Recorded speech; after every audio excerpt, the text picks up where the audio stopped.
Yooyaa akkam jirtu kabajamtoota hordoftoota keenya sagantaan kun sagantaa fayyaa karaa YouTube channelii Dr. Nafyad geetu official yeroodha yerootti dhimmoota fayyaa garaagaraatti simbiraan geenyudha. Sagantaa keenya keessatti dhimmoota fayyaa garaagaraa waliin kaafnee haasaa turruun keenya ni beekama. Ammas akkuma baratame guyyaa irraatiif odeeffannoo fayyaa gaaffii namoota hundumaa kan ta'e dhiira yookiin dhalaa qofa kan laallatu sun taane gaaffii nama hundumaa kan ta'e isiniif qabadhee dhiyaadheen jira.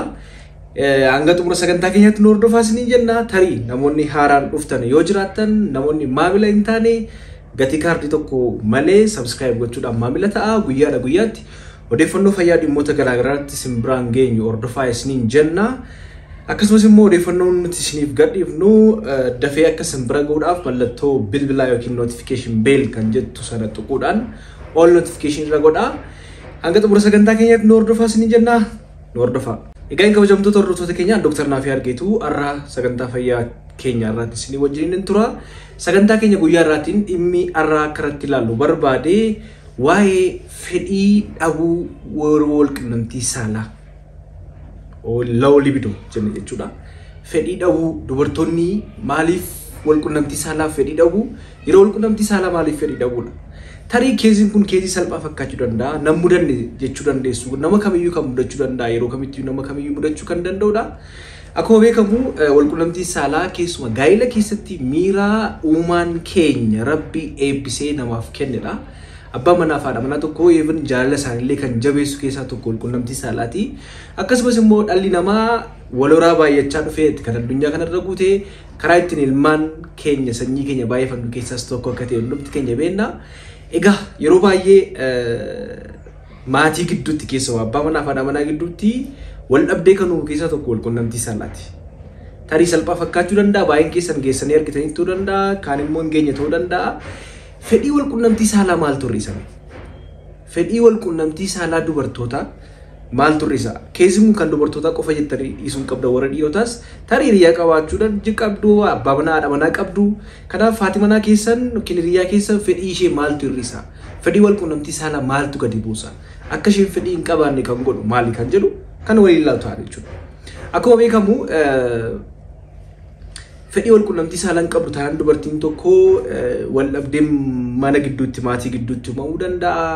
Abbaan manaa yommuu barbaadu taate manaa hin barbaadu taanaan even rakkoo xiinsammuu irra geessuu danda'a. Gaa'illi sun akka diigamu gochuu danda'a. Akkasumas immoo walirratti illee akka isaan deeman gochuu danda'a jechuudha. Kun keessiin kun keessii salphaa miti. Researchii garaagaraa fuutanii ilaaluu dandeessu.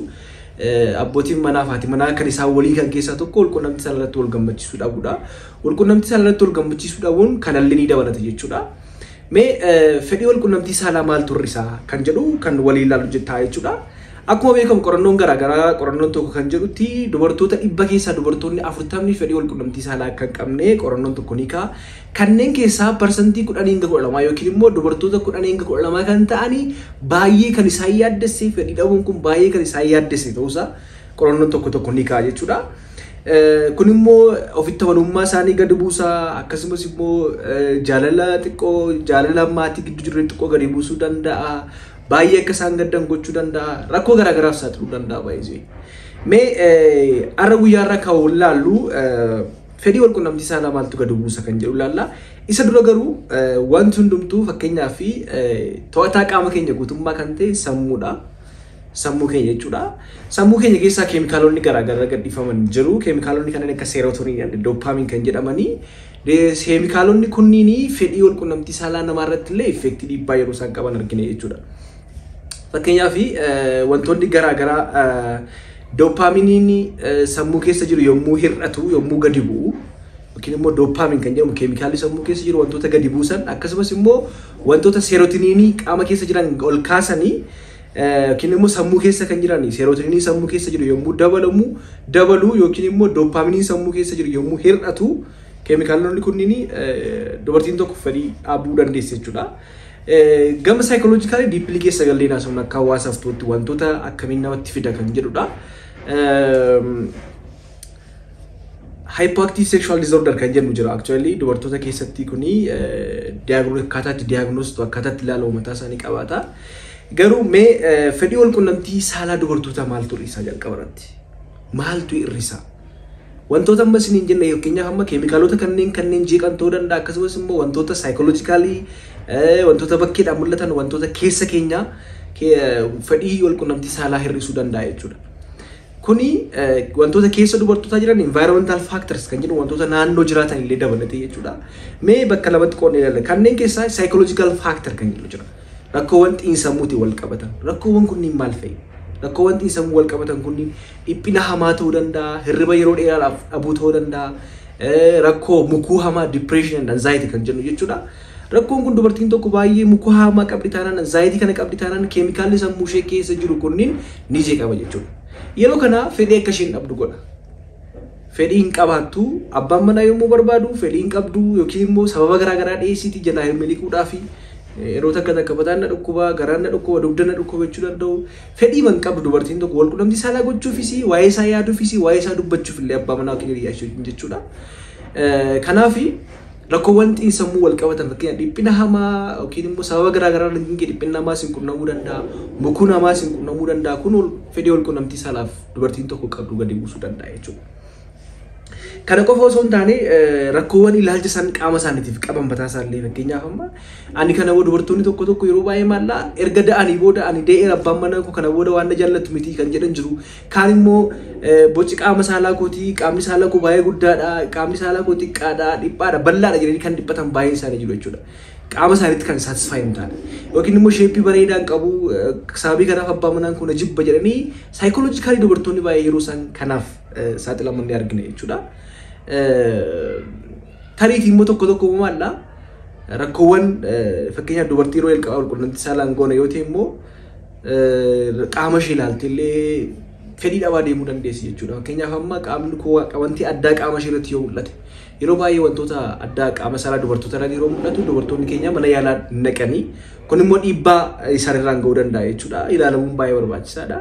Akkasumas immoo yommuu bifti isaanii gadi bu'u yookiin immoo akkuma jalqaba jechuudhaaf yaada dubartoonni yommuu dahanii abbaan manaa koo fedhii dhabuu danda'a na jibbeera jechuu danda'u baay'een isaanii jechuudha. Akkas miti jechuudha. Kanaaf fedhiin namaa gadi buusuu danda'a wanti kun jechuudha.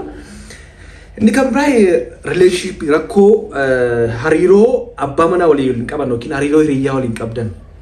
Keessumaa yeroo baay'ee immoo wal shakkiin hin baay'ata taana wal shakku taanaanii dubartiin tokko abbaa manaa ishee shakkiti taanaan yookiin abbaan manaa ishee callisee ishee shakka taanaanii fedhii dhabaa deemte jechuudha. Dubartiin baay'ee fedhii dhabaa deemte fedhiin hin qabaattu jechuudha. Yeroo hundumaa wal dhabdee wal loluu wal hubachuu dhabu maatii keessa yoo jiraate abbaan manaa fi manaa tokko hiriyyaan tokko yeroo hundumaa wal loluu wal shakkuu wal dhabu taanaan fedhii wal qunnamtii saalaaf dubartiin tokko illee qabdu hir'achuu danda'a jechuudha. Kanaaf rakkoowwan kanneen bifa ta'anii furuu yaaluu rakkoowwan kun utuu isaan hin gurguddatinii shakkii yoo jiraate shakkii hir'isuu shakkii dhiisuu wal jaalachuu jaalala walitti agarsiisuu hariiroo yookiin immoo hariiroo waliin qaban cimsuun illee baay'ee barbaachisaadha jechuudha. Yeroo kana fedhii isaanii gadi buusuu danda'a waan ta'eef dubartoota tokko. Inni kan biraa dadhabbii hamaa ta'uu danda'a, hojiin namatti baay'achuu ta'uu danda'a, hirriba dhabuu ta'uu danda'a. Dalagaa hedduu dalagaa turuunis fedhii isaanii gadi buusuu danda'a. Baay'ee dadhabu yommuu dadhaban sanas immoo keessaa hin dadhabaa hin dhiphataa keemikaalli qaama isaanii keessa jirus ni jeeqama jechuudha.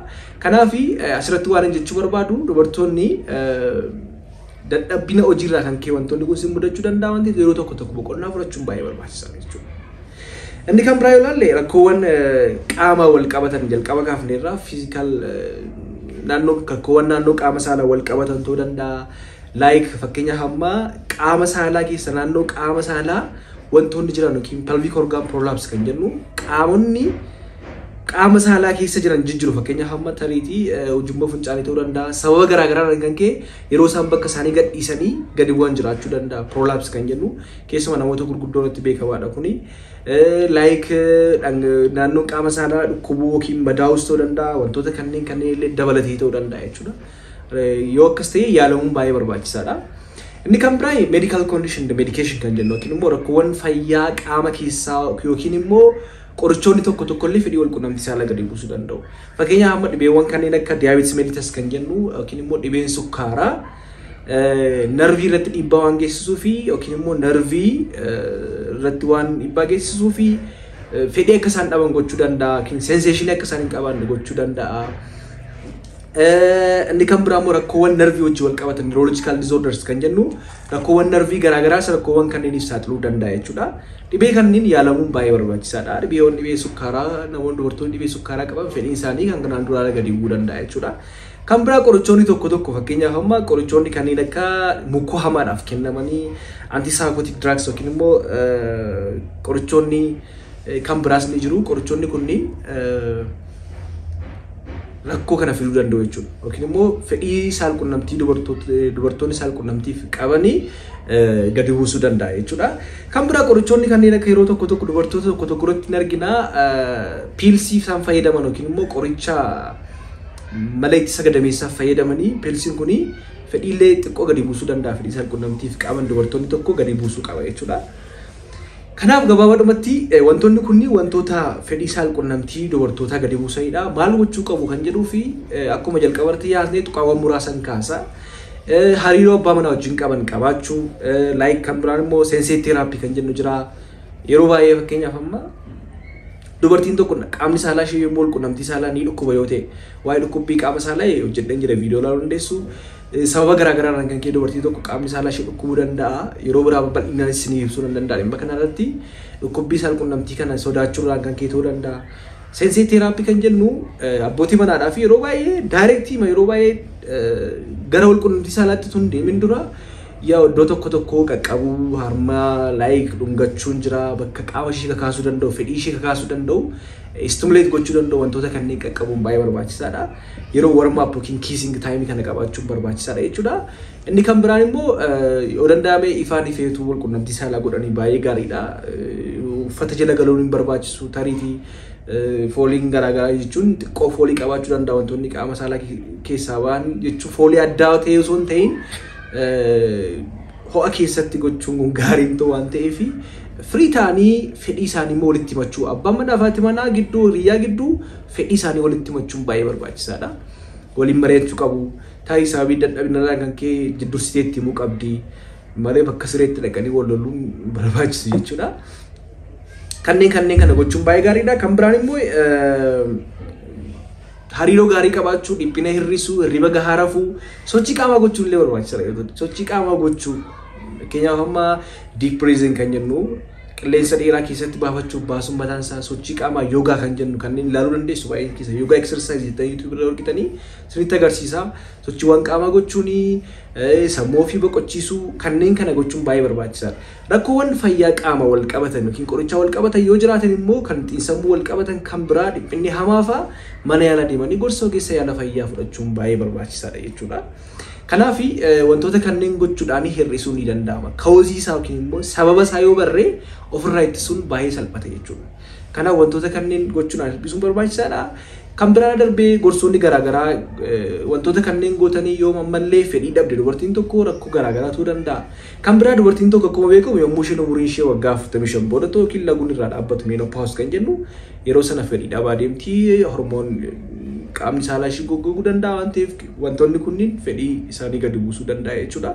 Kanaaf kanarra darbee gorsi yaala xiinsammuu kennamu ni jira. Wantoota kanneen to'atamuu yoo dide yookiin immoo sinniisuu yoo dide gorsi yaala xiinsammuu kennamu jira. Gorsa yaala xiinsammuu kana hordofuun baay'ee barbaachisaadha.